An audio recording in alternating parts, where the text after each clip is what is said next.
Assalamualaikum warahmatullahi wabarakatuh. Innal hamdalillah nahmadu wa nasta'inuhu ala umuri dunya waddin. Asyhadu an la ilaha illallah wa asyhadu anna Muhammadan abduhu wa rasuluhu amma ba'd. Puji syukur kehadirat Allah Subhanahu wa taala, pada hari ini kita masih bisa menjalankan ibadah puasa dalam keadaan sehat walafiat. Sholawat serta salam semoga tetap Allah limpahkan kepada junjungan kita Nabiullah Muhammad Sallallahu Alaihi Wasallam. Pemirsa yang berbahagia, ketika kita membahas masalah rizki, selalu sebuah kata yang membuat kita semua galau. Kenapa begitu? Seringkali kita bingung, besok kita akan makan apa, lusa kita akan dapat pekerjaan atau tidak. Belum lagi yang mahasiswa besok bisa bayar kuliah atau tidak. Padahal masalah rezeki itu sebenarnya sudah diatur semua oleh Allah Subhanahu wa taala. Dalam Al-Qur'an surat Hud ayat 6 disebutkan, "Wa ma min dabbatin fil ardi illa 'alallahi rizquha." Sesungguhnya semua yang melata di muka bumi ini yang bergerak sudah dijamin oleh Allah rezekinya. Jadi tidak perlu kita merasa bingung, kita merasa galau. Kalau tahun lalu, hari-hari yang lalu Allah memberikan kita rezeki, pastinya sekarang, besok, dan seterusnya Allah akan memberikan rezekinya.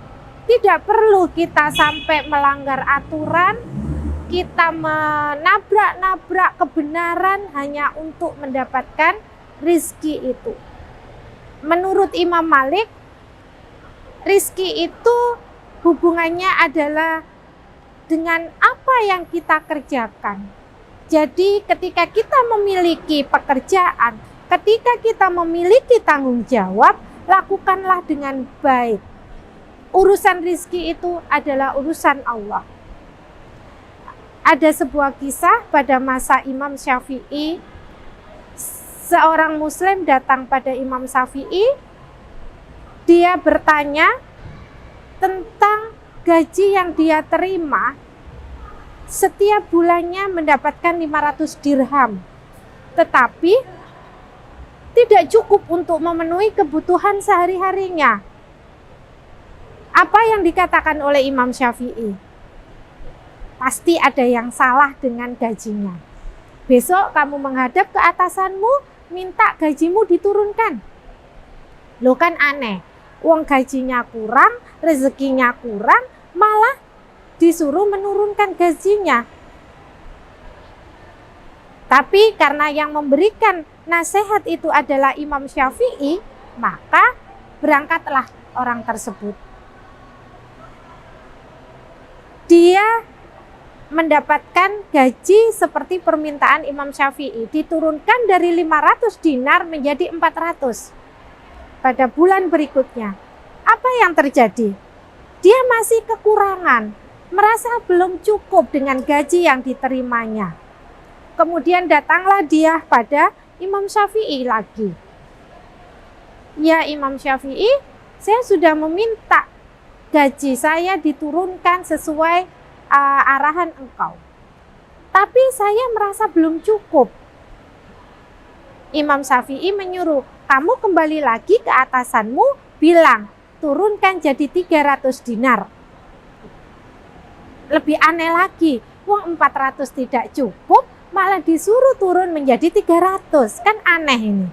Tetapi tetap saja dilaksanakan karena yang memberikan saran adalah seorang imam. Maka disampaikanlah amanah tersebut kepada pimpinannya dan diturunkan gaji orang tersebut menjadi 300 dinar. Dan subhanallah, setelah gaji yang diterima 300 dinar itu, dia merasa cukup dengan apa yang didapatkannya. Dia mampu mencukupi keluarga dan kebutuhan yang diperlukan dalam kehidupannya. Datanglah dia kembali ke Imam Syafi'i menyampaikan, "Ya Imam, kenapa ya dengan gaji yang saya terima 300 dinar, saya merasa cukup, tidak kekurangan." Apa jawab Imam Syafi'i? Disitulah letak barokah itu. Apa barokahnya? Dari gajimu yang 300 dinar itu sebenarnya itulah hakmu. Yang 200 itu adalah kelebihan yang sebenarnya bukan hakmu. Di sini disampaikan bahwasanya sebuah nasihat oleh Imam Syafi'i, janganlah engkau mencampur hartamu yang halal dengan yang haram. Kenapa? Karena yang haram itu akan merusak yang halal.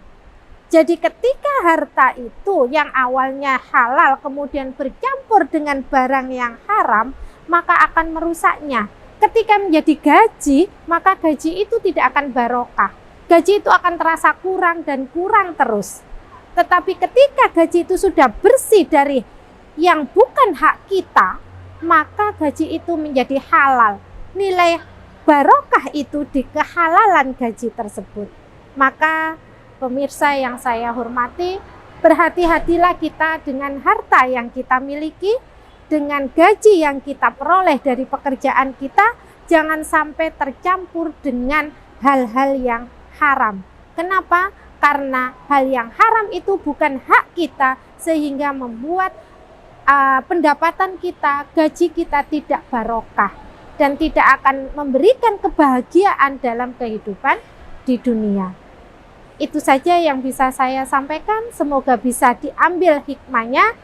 Akhirul kalam, assalamualaikum warahmatullahi wabarakatuh.